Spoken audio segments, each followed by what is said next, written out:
Hello नमस्कार, आप सभी का स्वागत है मेरे चैनल कोड से में।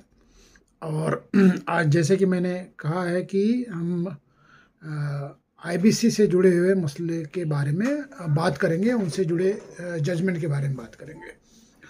तो जब हम आर्बिट्रेशन की बात करते हैं, कॉन्ट्रैक्चुअल एग्रीमेंट अगर आर्बिट्रेशन क्लॉज के साथ होता है तो नॉर्मली ये पाया जाता है कि जिस भी एग्रीमेंट में या कॉन्ट्रैक्ट में आर्बिट्रेशन क्लॉज होता है और डिस्प्यूट रेजोल्यूशन मैकेनिज्म जो है वो आर्बिट्रेशन एक्ट को इन्वोक करते हुए उसका निवारण होना चाहिए। इस तरह का अगर क्लॉज होता है तो पार्टी नॉर्मली आर्बिट्रेशन प्रिफर करती है, इन्वोक करती है।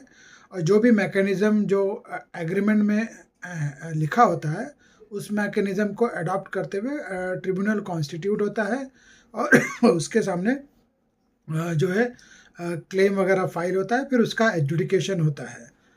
और ऐसे कई बार भी हुआ है कि आर्बिट्रेशन क्लॉज होने के बावजूद भी सूट फाइल कर दिया जाता है।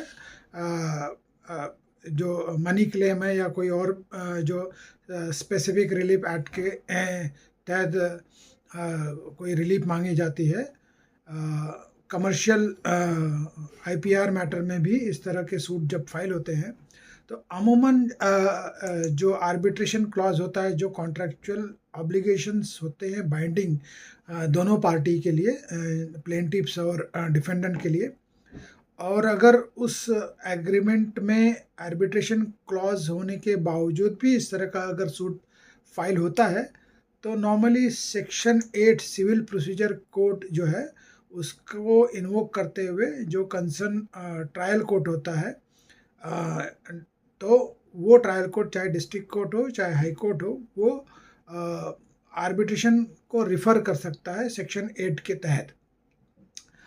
अब ये तो हो गए नॉर्मली जो सूट्स वगैरह होते हैं सिविल प्रोसीजर कोड के अंदर जो फाइल होते हैं, स्पेसिफिक रिलीफ एक्ट के लिए जो सूट फाइल होते हैं या कमर्शियल कोड एक्ट के अंदर जो सूट फाइल होते हैं, उससे जुड़े हुए आर्बिट्रेशन क्लॉज के बावजूद मैटर को रिफ़र कर दिया जाता है। सूट जो फाइल हुआ रहता है वो आर्बिट्रेशन के लिए रिफ़र कर दिया जाता है सेक्शन 8 के अंदर। और अमूमन पार्टीज जो है वो खुद ही आर्बिट्रेशन क्लॉज को इन्वोक करती है और आर्बिट्रेशन को मतलब आर्बिट्रेशन के तहत जो प्रोसीडिंग्स को अडॉप्ट करते हुए एडजुडिकेशन के लिए प्रोसीड होती है in terms of the agreement. लेकिन क्या आर्बिट्रेशन क्लॉज होने के बावजूद आईबीसी प्रोसीडिंग्स अडॉप्ट की जा सकती है या फाइल की जा सकती है, या क्या वो मेंटेनेबल है या उस पर कोई बार है? ये क्वेश्चन जो है वो कई टाइम मतलब समय समय पे ये company law tribunal, national company law tribunal के सामने आया हुआ है। और हाल ही में एक जो है इसी तरह का वाकया या इसी तरह का मसला जो national company law tribunal Mumbai bench है उनके सामने आया। और जो बेंच थी KR सजी कुमार और संजीव दत्त, इनके सामने वो मसला आया।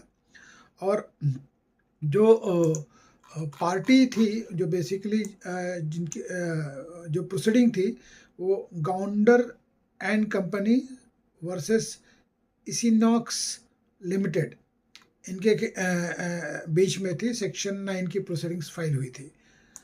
अब इसमें जो मेन कंटेंशन था रेस्पोंडेंट का, जो डिफेंस ले रहे थे कि जो एग्रीमेंट है आईबीसी है तो ऑब्वियसली उसमें क्लेम था जिसमें डिमांड नोटिस इशू हुई थी, फिर उस रिसिप्ट के बाद में इसको कंप्लाई नहीं किया गया, और फिर बाद में उसके बाद में जो आईबीसी के अंदर प्रोसीडिंग्स फाइल हुई थी सेक्शन 9 के अंदर।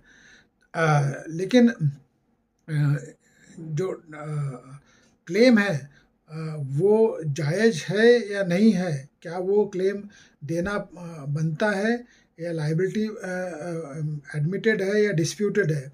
इसके अलावा जो डिफेंस जो था, नॉर्मली अगर लाइबिलिटी डिस्प्यूटेड है तो वो उस तरह का डिफेंस लिया जाता है आईबीसी में।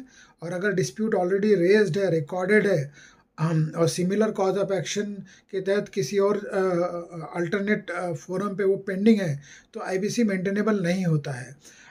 उसी तरह से यहाँ पे ये डिफेंस लिया गया, क्योंकि ये जो गवर्निंग क्लॉज है कॉन्ट्रैक्ट का, उसके अंदर आर्बिट्रेशन एक मैकेनिज्म दिया है डिस्प्यूट रिजोल्यूशन का, और इसलिए ये जो आर्बिट्रेशन क्लॉज होते हुए आईबीसी प्रोसीडिंग्स जो है वो मेंटेनेबल नहीं है। ये इस तरह का जो है डिफेंस लिया गया। लेकिन ये जो है प्रोविजन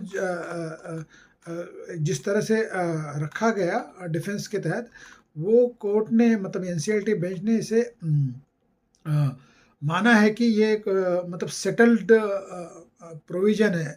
इसके पहले Hasan Shafiq versus City Technologies का जजमेंट है, उसके तहत ये प्रोविज़न सेटल्ड है, और इसलिए आर्बिट्रेशन क्लॉज होना कोई आईबीसी प्रोसीडिंग्स को प्रिवेंट नहीं करेगा। जो कोर्ट की अपनी फाइंडिंग है मेंटेनेबिलिटी के ऊपर, वो मैं पढ़ के बताता हूँ, जो उन्होंने उनके ऑर्डर पैरा नंबर 4.12 में ये ऑब्जर्व किया है। As regards the maintainability of the present application under section 9 of the code in view of the arbitration clause in contract between the parties, it is now settled that the presence of arbitration clause in an agreement does not bar an operational creditor from filing an application under section 9 of the code. There is no embargo on the operational creditor to file section 9 application under the code, even if there is an arbitration clause under the agreement. Therefore, the contention regarding the availability of the arbitration clause in the contract and the parties' obligation to refer their dispute to the arbitration is dismissed, and based on the legal precedents such as Hassan Shafiq versus City Technologies, जो company appeal number 802 of 2020। तो ये जो NCLT Bombay bench का जो ये जो judgement है, वो लगभग जो आया है 12 तारीख इसकी 18 जुलाई की है। 18 जुलाई को ये प्रोनाउंस हुआ है, और ये जस्टिस सजी कुमार जुडिशियल और संजीव दत्त मेंबर टेक्निकल, इनके सामने का मसला था। उन्होंने ये ऑब्जर्वेशन लेते हुए और प्रेसिडेंट का हवाला देते हुए, जो ऑलरेडी प्रेसिडेंट जजमेंट जो इसमें ऑर्डर में उन्होंने साइड भी किया है, रिफ़र भी किया है, और ये सेटल प्रोविज़न है कि अगर कोई आर्बिट्रेशन क्लॉज भी है तो फिर भी आईबीसी प्रोसीडिंग्स उससे बार नहीं किया जा सकता, और इस लिहाज से जो पिटीशन है सेक्शन 9 की, वो अपने आप में मेंटेनेबल है और उसमें कोई एम्बार्गो नहीं है। जैसे कि नॉर्मली सिविल सूट में होता है, अगर आर्बिट्रेशन क्लॉज है तो उसमें वो एम्बार्गो आता है और आर्बिट्रेशन को इन्वोक किया जाता है। और अगर आर्बिट्रेशन को पार्टीज़ ने खुद ही अंडर डिस्प्यूट रेजोल्यूशन मैकेनिज्म के अंदर नहीं इन्वोक किया होता है, उसके बावजूद अगर सूट फाइल कर दिया जाता है, तो डिस्ट्रिक्ट कोर्ट का, या जिस कोर्ट के सामने वो सूट या प्रोसीडिंग्स फाइल की जाती है, चाहे वो ओरिजिनल ज्यूरिडिक्शन में हाई कोर्ट हो या डिस्ट्रिक्ट कोर्ट के सामने, depending upon the pecuniary jurisdiction, तो वो कंसर्न कोर्ट जो है वो खुद सेक्शन 8 सीपीसी के अंदर प्रिफर कर सकता है आर्बिट्रेशन के लिए। लेकिन इस तरह का कोई एम्बार्गो जो है वो आईबीसी रिलेटेड प्रोविजंस को इन्वोक करते हुए सेक्शन 9 में नहीं लाया जा सकता। ये अपना कोर्ट का सेटल्ड प्रिंसिपल के ऊपर फाइंडिंग था, और वही इस जजमेंट में कोर्ट ने, एनसीएलटी बेंच ने ऑब्जर्व किया, जो 18 जुलाई 2024 को उन्होंने डिलीवर किया। गौंडर एंड कंपनी ऐसे वर्सेस इसिनॉक्स limited, company petition IB 1277 Mumbai bench 2022 ये टाइटल है, और मुंबई बेंच 4 का ये ऑर्डर, सॉरी मुंबई बेंच 6 का ये ऑर्डर है। तो मैंने सोचा इस लिहाज से ये हालांकि सेटल्ड प्रेसिडेंट है, कईयों को पता होगा, लेकिन फ़िलहाल क्योंकि ये न्यू जजमेंट है, उसी कॉन्सेप्ट को प्रिसाइड करते हुए और डिसाइड करते हुए और उसी प्रेसिडेंट को मानते हुए, तो इस लिहाज से मैंने ये वीडियो बनाया। उम्मीद है आप लोगों को ये आज का वीडियो आईबीसी सेक्शन 9 और आर्बिट्रेशन क्लॉज के इशू से रिलेटेड पसंद आया हो, और इसी के साथ मैं आज का वीडियो समाप्त करता हूँ। फिर मैं मंडे को मिलूँगा दोपहर के बाद। मैं एक नया वीडियो अपलोड करूँगा जो फिर एक बार आईबीसी से जुड़े हुए मसले को लेकर आप सभी के सामने मैं ले आऊँगा। तब तक के लिए आप सभी से विदा लेता हूँ और आप सभी लोग मुझसे जुड़े रहें, यही आप सभी से प्रार्थना करता हूँ और इसी के साथ ये वीडियो समाप्त करता हूँ। और जाते-जाते have a nice weekend, have a nice monsoon, enjoy the monsoon and have a good day. Thank you.